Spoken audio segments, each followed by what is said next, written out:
Hello, this is Tony Heller from RealClimateScience.com.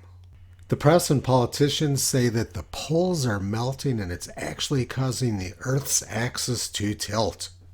And if we look at today's temperature anomaly map from the University of Maine, we can see that the poles are red hot. Temperatures at the North Pole have spiked all the way up to minus 17 degrees Celsius. Apparently, minus 17 degrees is the new red hot.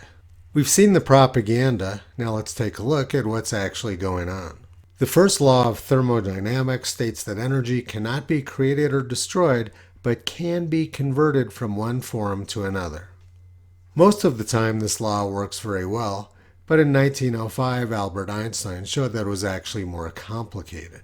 His theory of special relativity showed that energy and matter were interchangeable.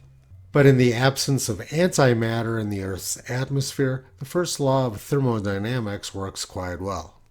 Let's take a look at what's actually going on with Earth's weather. Cold air from the North Pole has been displaced down into Russia.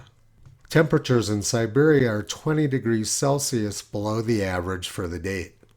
The poles aren't burning up and Siberia isn't entering a new ice age. What's happened is that energy's just moved from one place to another. And the same thing's true in the southern hemisphere. Cold air from Antarctica has moved all over the southern hemisphere, and temperatures in much of Australia are well below average for the date.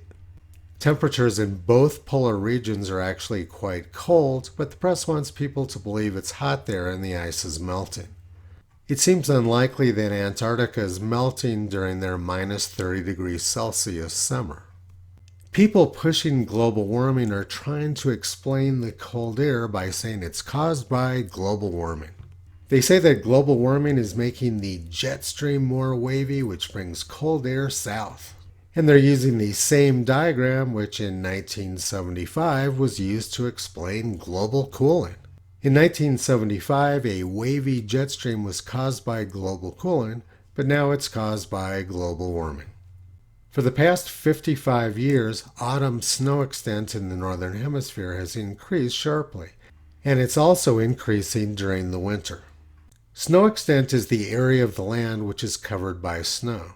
The reason extent is increasing is because cold air is penetrating closer to the equator, which is causing precipitation, which used to fall as rain, now to fall as snow. The press has been predicting the end of snow for a long time due to global warming.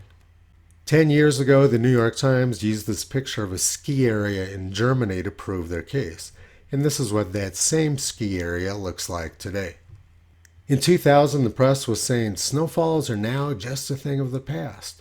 And now the press says, experts agree, heavy snowfall is a sign of climate change.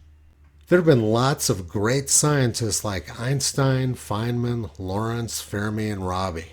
This is one of my favorite pictures from Los Alamos. But unfortunately, academic climate science is occupied by a different group of people. Michael Mann has been rewarded very handsomely for erasing the medieval warm period. In 1961, President Eisenhower spoke about the grave danger of government controlling science funding.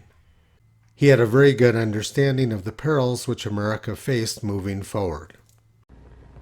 In the councils of government, we must guard against the acquisition of unwarranted influence, whether sought or unsought, by the military-industrial complex. The potential for the disastrous rise of misplaced power exists and will persist. We must never let the weight of this combination endanger our liberties or democratic processes. We should take nothing for granted.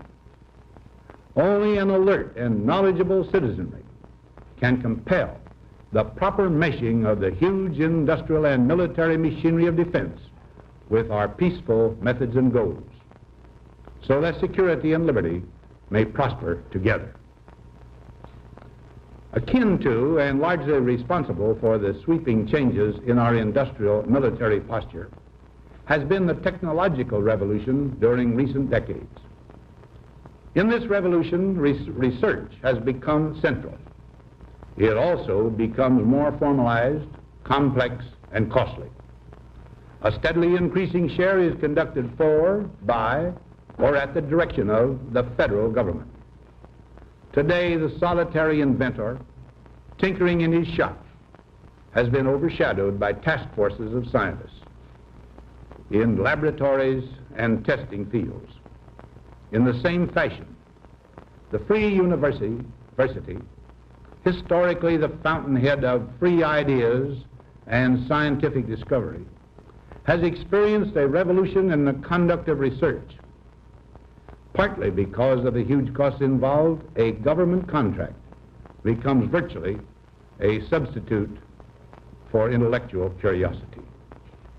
For every old blackboard, there are now hundreds of new electronic computers. The prospect of domination of the nation's scholars by federal employment, project allocations, and the power of money is ever present and is gravely to be regarded. Yet in holding scientific research and discovery in respect, as we should, we must also be alert to the equal and opposite danger that public policy could itself become the captive of a scientific, technological elite.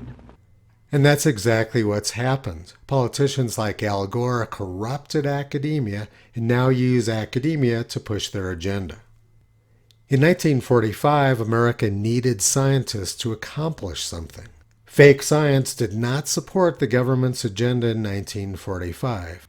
But times have changed, and now the government's agenda depends largely on fake science. Toto's been pulling back the curtain on the climate scam for more than 15 years. You can visit him and his family on the web at realclimatescience.com.